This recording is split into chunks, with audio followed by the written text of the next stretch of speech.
In this lesson, we will learn how to implement insertion sort in Java.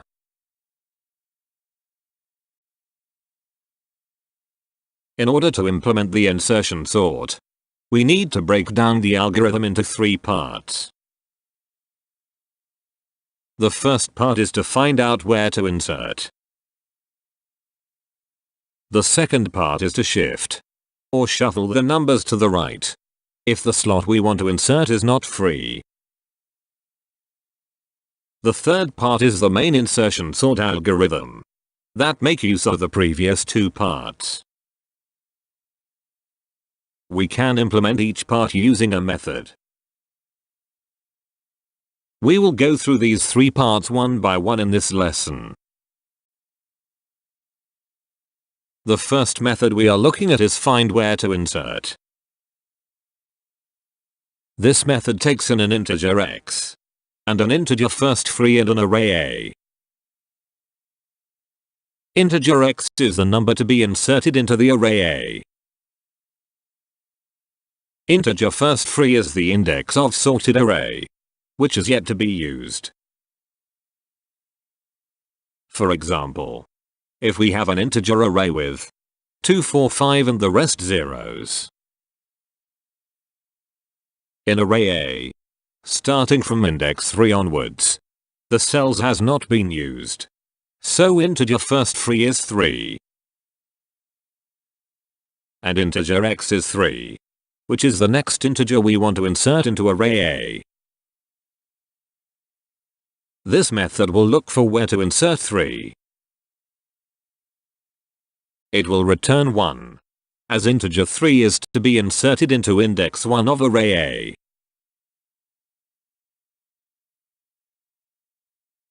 Practice time. Pause the video and code this example. Make sure you understand how the method works before proceeding on with the lesson. The next method we are looking at is shuffle. This method takes in 2 integers, start and end, and an array A. This method will shift the integer in the array from start to end index in array A. For example, if we have start equals 1, end equals 3, and 2, 4, 5, 6 and the rest all zeros in array A. This method will shift all the integers in array A from index 1 to 3 to the right by 1 cell.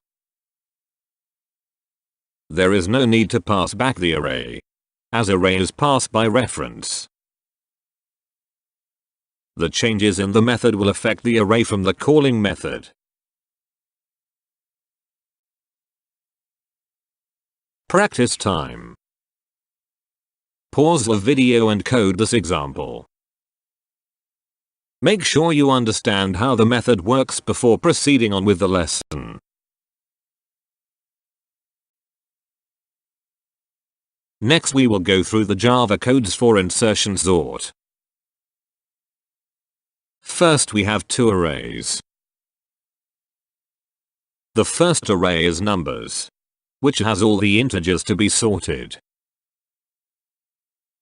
The second array is sorted.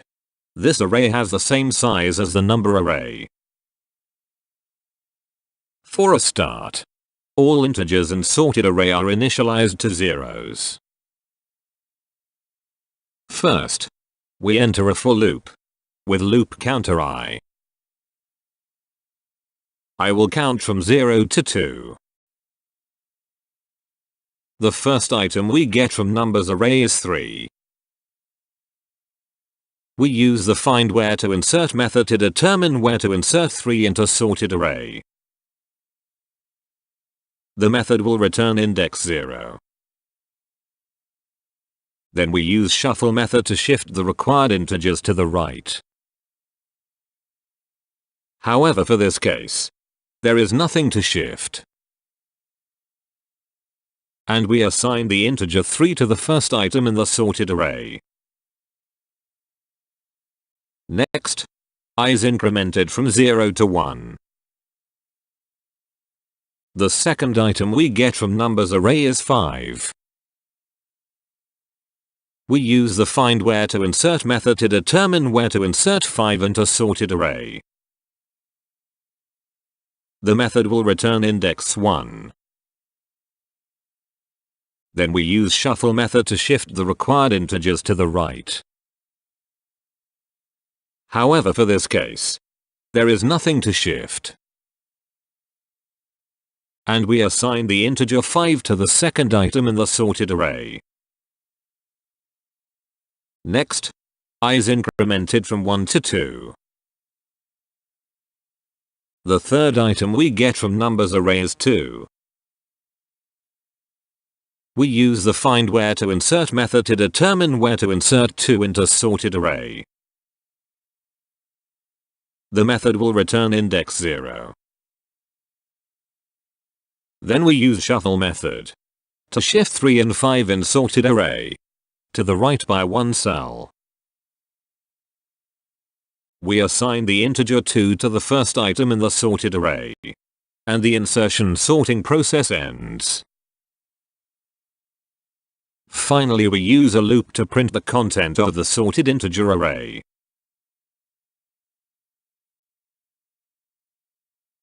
Practice time. Pause the video and code the insertion sorting algorithm.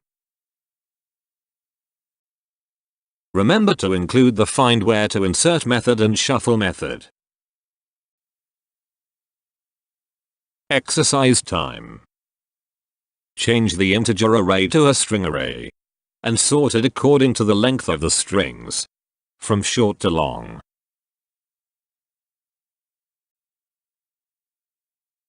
Review your exercise answer. Continue on the next slide.